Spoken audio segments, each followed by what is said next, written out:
তখন হুজুর বলেন, হ্যাঁ, আপনাদের দাদার জন্য। আপনারা এটা কি জানেন বা শুনেছেন আপনাদের দাদা কবিরাজ ছিল? তখন সুমন ও তার বড় ভাই বলেন, হ্যাঁ, আমার বাবার মুখে শুনেছি আমাদের দাদা কবিরাজ ছিলেন।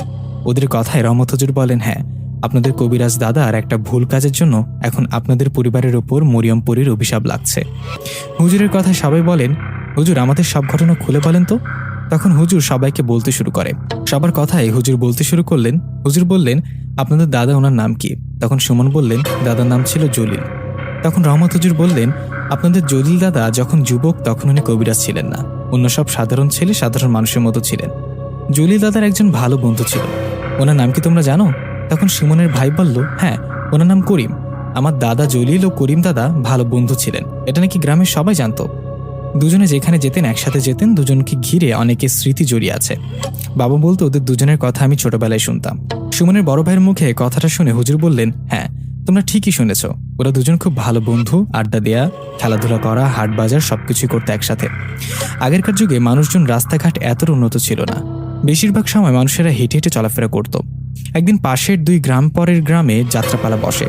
যাত্রাপালা আসায় জলিল দাদা ও করিম দাদা দুজনে ঠিক করেন তারা যাত্রাপালা দেখতে যাবে।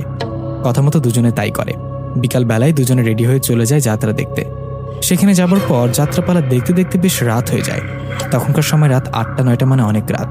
দুজনে যখন বুঝতে পারেন খানিকটা বেশ রাত হয়েছে, তখন দুজন বাড়ির উদ্দেশ্যে রওনা করেন। জ্যোৎস্না রাত, তাদের হাঁটতে সমস্যা হচ্ছিল না। দুজনে গল্প করছে আর হাঁটছে। দুজনে হাঁটতে হাঁটতে হঠাৎ একটা গাছের নিচে দুটো সাপকে দেখতে পান। সাপ দুটো ছিল অন্য সাপকদের থেকে আলাদা। এগুলো একদম সাদা রঙের সাপ। এরকম সাদা সাপ দেখে দুজনে বেশ অবাক হন। সাপ দুটো তাদের যাবার রাস্তায় দাঁড়িয়ে তাদের দিকে ফনা গুলে দাঁড়িয়ে আছে। এ দেখে করিম সে কি করে, পাশে থাকা একটা গাছের ডাল ভেঙে সেই সাপ দুটোকে আঘাত করতে থাকে। এমন অবস্থায় জলিল দাদা করিমকে বলে, এই কি করছিস, মারিস না, থাম। কথাটা বলে সে করিমের হাত থেকে লাঠিটা কেড়ে নিয়ে করিমকে বলে, আরে সাপ দুটোকে মারছিস কেন? রাত্রেবেলা না জেনে কোনো কিছুকে আঘাত করা ঠিক না। তাছাড়া সাপ দুটোকে দেখ কতটা সুন্দর, এরকম অদ্ভুত সাপকে আগে কখনো দেখেছিস? কথাটা বলে জলিল দাদা সাপ দুটোকে একটু ঝোপঝাড়ের মতো জায়গায় রেখে পাশের নিচু জমি থেকে পানি এনে সেই পানি সাপ দুটোর উপর ছিটিয়ে দিলেন। এভাবে বেশ কিছুক্ষণ পানি ছেটানোর পর সেখানে সাপ দুটোকে রেখে ওরা বাড়িতে চলে গেলেন। রাস্তায় আর তাদের সাথে কিছু ঘটেনি, সব স্বাভাবিক ছিল। এই ঘটনার 2 থেকে 3 দিন পর একদিন বাজার থেকে বাড়িতে ফিরছিলেন জলিল দাদা। সেদিন বাজার থেকে ফিরতে ফিরতে সন্ধ্যা পেরিয়ে রাত হয়ে যায়। জলিল দাদা বাড়িতে আসার সময় হঠাৎ তার সামনে বিশাল বড় একটা অবয়ব দেখতে পায়। অবয়বটার পরনে ছিল সাদা জুব্বা আর চুল ও দাড়ি ছিল অনেক লম্বা। রাতের বেলা এরকম বিশাল আকারের অবয়ব দেখে জলিল দাদা ভয় চিৎকার করতে যাবে, ঠিক তখনই সেই অবয়বটা নরম কণ্ঠে বলে ওঠে, জলিল, ভয় পেও না, আমি তোমার কোনো ক্ষতি করব না। আমি তোমার সাথে দেখা করতে আসলাম কারণ তোমাকে ধন্যবাদ দিতে। তুমি আমার বড় একটা উপকার করেছ। সে অবয়বের কথায় জলিল দাদা সাহস করে বললেন, উপকার? আমি আবার আপনার কোন উপকার করলাম? তখন সে অবয়ব বললেন, মনে করে দেখো, আজ থেকে 2-3 দিন আগে রাতের বেলা তোমার বন্ধু যখন দুটো সাপকে আঘাত করছিল, পরে তুমি সেই সাপ দুটোকে ঝোপঝাড়ে রেখে দিয়েছিলে। তুমি তোমার বন্ধুকে বাধা না দিলে ওই সাপ দুটোকে মেরে ফেলতো। সে সাপ দুটো নর্মাল কোনো সাপ ছিল না, সে সাপ দুটো ছিল জিন। ওরা আমার 2 ছেলে, আমি হলাম জিনের সর্দার। তুমি আমার ছেলেদের বাঁচিয়েছ, সেজন্য তোমাকে ধন্যবাদ দিতে আসলাম। তোমাকে অনেক ধন্যবাদ। তুমি আমার ছেলেদের বাঁচিয়েছ, সেজন্য তোমাকে কিছু উপহার দিতে চাই। তুমি কি চাও বলো? সে জিন সর্দারের কথায় জলিল দাদা বললেন, না না, আমার কিছু চাই না, উপকারের প্রতিদান হিসেবে কিছু নিতে নেই। জলিল দাদার কথায় সেই জিন সর্দার খুশি হন আর জলিল দাদাকে বলেন, জলিল, তোমাকে আমি একটা কয়েন দিলাম, এই যে নাও। আর তোমাকে কাল থেকে কবিরাজি শেখানো হবে, সেটা আমার অনুগত জিনেরা তোমাকে শেখাবে। তুমি কবিরাজি শিখে মানুষের উপকার করবে। তোমাকে যে কয়েনটা দিলাম তুমি এটা সবসময় তোমার সাথে সাথে রাখবে। তুমি কবিরাজি করবে, তোমাকে সাহায্য করব আমি।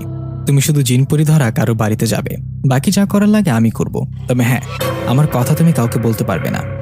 সে জিন সর্দারের মুখে কথাটা শুনে জলিল দাদা বললেন, আপনি খুশি আমাকে কবিরাজি শেখাতে চাচ্ছেন? ঠিক আছে, আমি শিখব। আমি আপনার উপকার করছি বলে আমাকে উপহার হিসেবে কবিরাজি শেখাবেন বললেন, কিন্তু আমার বন্ধু করিম যে আপনার ছেলেদের আঘাত করেছে, এর জন্য কি ওর কিছু করবেন? জলিল দাদার কথায় সে জিন সর্দার বললেন, হ্যাঁ, এর জন্য শাস্তি হবে। জিন সর্দারের কথায় জলিল দাদা বললেন, না না, এটা করিয়েন না, আমার ভালো বন্ধু, ওকে শাস্তি দিবেন না। তাছাড়া করিম তো জেনে শুনে আপনার ছেলেদের আঘাত করেনি। আমার উপকারের বিনিময়ে ওকে মাফ করে দিন, দরকার আমাকে কবিরাজি শিখায়েন না, তবু ওকে মাফ করেন। জলিল দাদার কথায় জিন সর্দার বললেন, জলিল, তুমি আসলেই ভালো মানুষ। আচ্ছা যাও, আমি তোমার বন্ধুকে মাফ করে দিলাম, ওকে কোনো শাস্তি দেব না। আর তোমাকে যে কবিরাজি শেখাতে চেয়েছিলাম সেটা আমি শেখাবো। তবে হ্যাঁ, তোমাকে একটা কঠিন উপদেশ মানতে হবে। তুমি কখনো কোনো সাপকে মারতে পারবে না, হোক সেটা নর্মাল কোনো সাপ বা সাপরূপী জিন। কথাটা বলে জিন সর্দার চলে যান। উনি চলে যাবার পর জলিল দাদাও বাড়িতে চলে আসেন। এরপর থেকে স্বপ্নের মাধ্যমে সেই জিনেরা জলিল দাদাকে কবিরাজি শেখান। অনেক সময় বাস্তবে এক অজানা জায়গায় নিয়ে গিয়ে কবিরাজি শেখান। এভাবে 1 মাস শিক্ষা নেবার পর উনি কবিরাজি শুরু করেন। উনি কারো বাড়িতে জিন ধরা রোগী দেখতে গেলে ওনার কিছু করতে হতো না, ওই জিন সর্দারের অনুগত জিনেরা সব কাজ করে দিতেন। এভাবে আস্তে আস্তে জলিল দাদার নাম ছড়িয়ে পড়ে সবখানে। উনি কবিরাজি করার মধ্যে কেটে যায় কয়েকটা বছর। এর মধ্যে কিন্তু উনি বিয়েও করেন। উনি বিয়ে করার পর ওই জিন সর্দারের সাহায্যে কবিরাজি করতেন। এভাবে কেটে যায় আরও কয়েকটি বছর। কয়েক বছর পর এই জলিল দাদা জিনদের দেয়া কথা ওদের আদেশ ভুলে যান। এক রাতে জলিল দাদার ঘরে একটা সাপ ঢুকে পড়ে। রাত্রেবেলা ঘরে সাপ দেখে ওনার স্ত্রী সন্তান ওরা চিৎকার দিতে থাকে। এমন অবস্থায় জলিল দাদা সব ভুলে গিয়ে ওই সাপটাকে আঘাত করে মেরে ফেলে। ওনার কিন্তু মনে ছিল না, জিন সর্দার ওনাকে বলেছিলেন, জলিল, কখনো কোনোদিন তুমি সাপ মারতে পারবা না। কিন্তু জিনদের কথা ভুলে উনি সাপটাকে মারার পর সে রাতে একটা স্বপ্ন দেখেন। উনি দেখেন স্বপ্নের মধ্যে সেই জিনের সর্দার এসে বলছেন, জলিল, তুমি তোমার দেয়া কথা রাখতে পারলে না। তুমি আমাদের কি কথা দিয়েছিলে মনে আছে? তোমাকে আদেশ করেছিলাম তুমি জীবনে কোনোদিন কোনো সাপ মারতে পারবা না। তুমি আমাদের আদেশ রাখতে পারোনি। তুমি আমার ছেলেদের মৃত্যুর হাত থেকে রক্ষা করেছো বলে আমি তোমাকে একটা কয়েন দিয়েছিলাম আর তোমাকে কবিরাজি শিখিয়েছিলাম। তুমি আমাদের সাহায্য নিয়ে অনেক বছর কবিরাজি করেছো, কিন্তু আর না। তুমি আমাদের আদেশ ছিন্ন করার ফলে আমরা তোমার থেকে দূরে সরে যাচ্ছি। তোমাকে দেয়া কয়েনটা নিয়ে গেলাম, আর আজকের পর আমরা তোমার কাছে আর আসবো না। তবে তোমার কোনো ভয় নেই, আমরা তোমার কোনো ক্ষতি করব না। তুমি তোমার মতো থাকো।